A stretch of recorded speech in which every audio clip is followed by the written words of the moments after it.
Welcome to fandom. তো অনেকদিন বাদে আবার একটা ইন্ডিয়ান ফুটবলের আপডেটের ভিডিও নিয়ে আসছি। তো এখন আপডেট দেওয়ার একটাই কারণ, সেটা বলবো এতদিন বাদে হঠাৎ করে এলে কেন। তো যাই হোক, আপডেটটা দিচ্ছি কারণ জানো আবার কলকাতা ফুটবল লিগ আসতে চলেছে, সামনেই কিন্তু মরশুম শুরু হয়ে যাবে।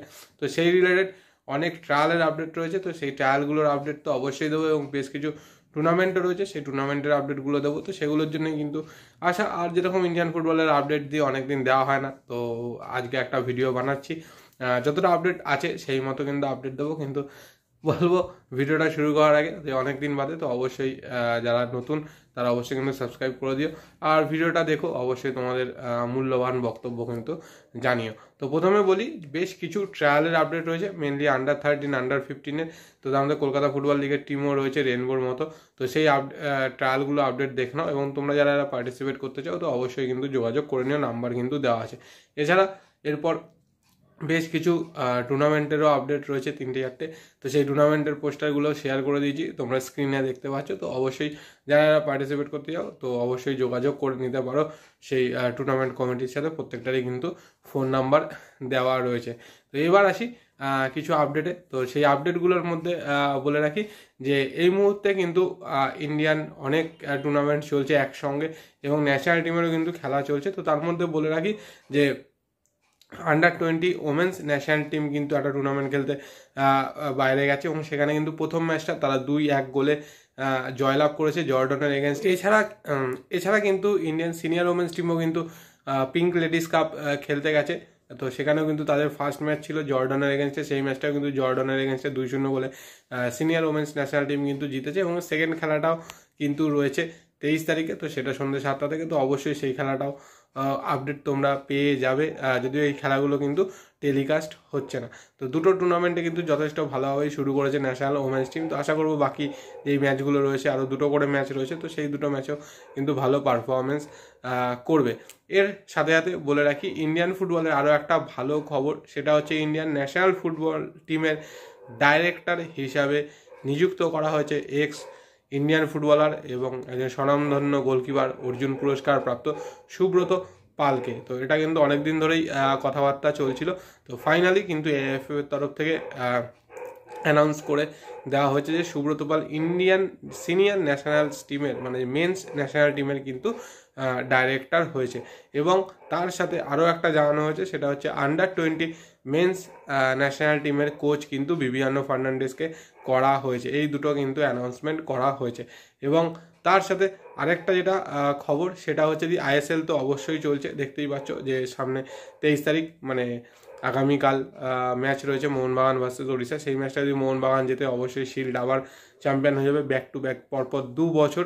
তো সেইটা তো একটা সুযোগ রয়েছে। এবং তার পরেই কিন্তু মানে আইএসএল শেষ হওয়ার পরেই কিন্তু এপ্রিল মাস থেকে শুরু হতে চলেছে সুপার কাপ। তো সুপার কাপেরও কিন্তু বেশ কিছু ভেন্যু নিয়ে কথাবার্তা হচ্ছে, আলোচনা হচ্ছে, যেরকম উত্তরাখণ্ড একটা প্রবাবেল জায়গা রয়েছে। এছাড়া আরও বেশ কিছু জায়গার সাথে কথাবার্তা চলছে।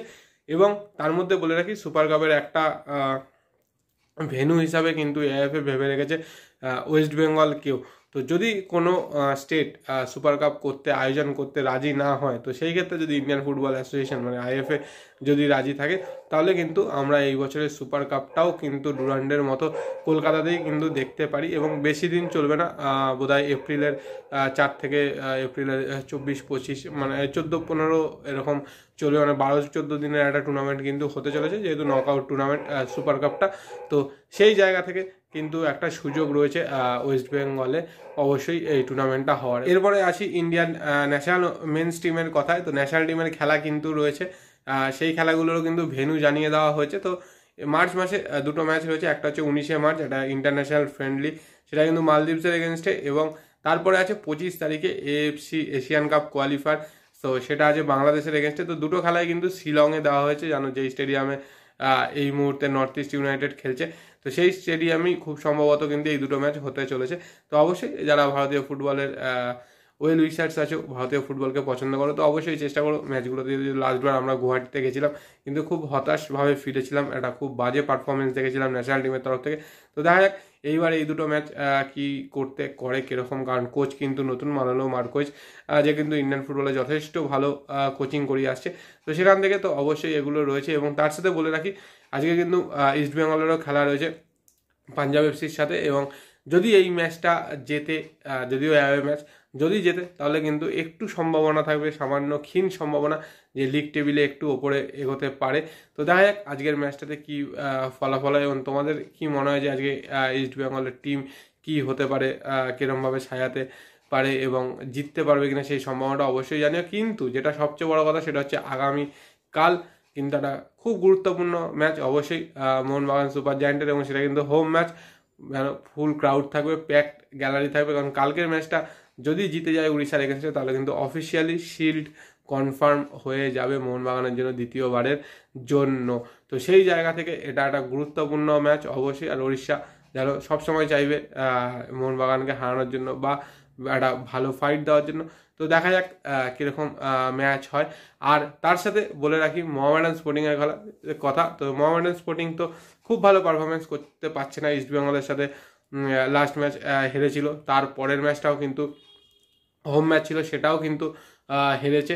তো সেই জায়গা থেকে লিগ টেবিলের একদম শেষে কিন্তু রয়েছে মোহামেডান স্পোর্টিং। এবং তার সাথে বলে রাখি যে মোহামেডান স্পোর্টিং ক্লাব বাংকার হিল এবং সাচির তরফ থেকে অফিসিয়ালি জানিয়ে দেওয়া হয়েছে তাদের যিনি হেড কোচ চেরনোভিচ ছিলেন তাকে কিন্তু মানে সরিয়ে দেওয়া হয়েছে বা তিনি নিজে থেকেই সরে গেছেন।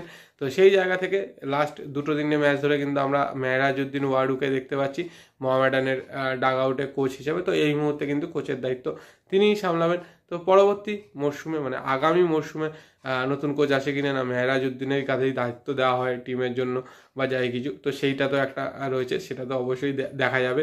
এবং তার সাথে বলে রাখি সন্তোষ ট্রফির যেই টিম, সেই টিমের মেইন প্লেয়ার যার জন্য বলা যায় যে জিতেছিল সন্তোষ ট্রফি, সেই রবি হাসদা। তো সেই রবি হাসদাকে তো মোহামেডান সাইন করেছিল এবং রবি হাসদা কিন্তু ইস্ট বেঙ্গলের এগেনস্টে ডেবিউও করেছে এবং সেখানে কিন্তু একটা অ্যাসিস্টও পেয়েছে। তো এটা একটা খুব ভালো দিক। এর সাথে বলে রাখি আই লিগ 2 এর কোয়ালিফায়ার রাউন্ড কিন্তু চলছে এবং সেখানে কিন্তু এই মুহূর্তে ইউনাইটেড এবং ডায়মন্ড হারবার এই দুজন কিন্তু পার্টিসিপেট করছে ওয়েস্ট বেঙ্গল থেকে। তো এই মুহূর্তে যা লিগ টেবিলে রয়েছে চানমারি সবার ওপরে রয়েছে এবং তারপরে কিন্তু সেকেন্ডে কিন্তু ডায়মন্ড হারবার এফসি রয়েছে, আর ইউনাইটেড রয়েছে 4 নম্বরে। কারণ প্রথম দিকের কিন্তু বেশ কিছু ম্যাচে খুব ভালো ফলাফল ইউনাইটেড স্পোর্টসের হয়নি। তো সেই জায়গা থেকে দেখা যাক যে ডায়মন্ড হারবার বা ইউনাইটেড কেউ সেকেন্ড আই লিগ 2 থেকে কোয়ালিফাই করে আই লিগ 1-এ বা মেন আই লিগে যেতে পারে কিনা। আর উল্টো দিকে কিন্তু আই লিগ একদম জমজমাট, যে কেউ কিন্তু চ্যাম্পিয়ন হতে পারে। সবাই প্রথম দিকে ভেবেছিলাম ইন্টারকাশি, তো ইন্টারকাশি তো অবশ্যই রয়েছে, এছাড়া কিন্তু চার্চিল রয়েছে, গোকুলাম রয়েছে, তো সবাই কিন্তু চ্যাম্পিয়ন হওয়ার দৌড়ে রয়েছে। তো কে চ্যাম্পিয়ন হয় সেটাই কিন্তু দেখা। তো এগুলোই মোটামুটি আপডেট ছিল, যা আপডেট ছিল তোমাদের সাথে শেয়ার করে দিচ্ছি। অবশ্যই তোমাদের যা বক্তব্য অবশ্যই কমেন্ট সেকশনে কমেন্ট করে জানাবে। ভিডিও ভালো লাগলে লাইক শেয়ার তো অবশ্যই করবে, যারা সাবস্ক্রাইব করেনি অবশ্যই সাবস্ক্রাইব করে দিও। তো চলো আজকের মতো টাটা। ও হ্যাঁ, আরেকটা কথা বলে দিই যে ট্রায়াল এবং টুর্নামেন্টের আপডেটগুলো দিলাম, এই সব আপডেট কিন্তু আমরা আমাদের ইনস্টাগ্রাম এবং ফেসবুক স্টোরিতে পোস্ট করি। তো অবশ্যই ইনস্টাগ্রাম এবং ফেসবুক পেজ দুটো ফলো করে দিও।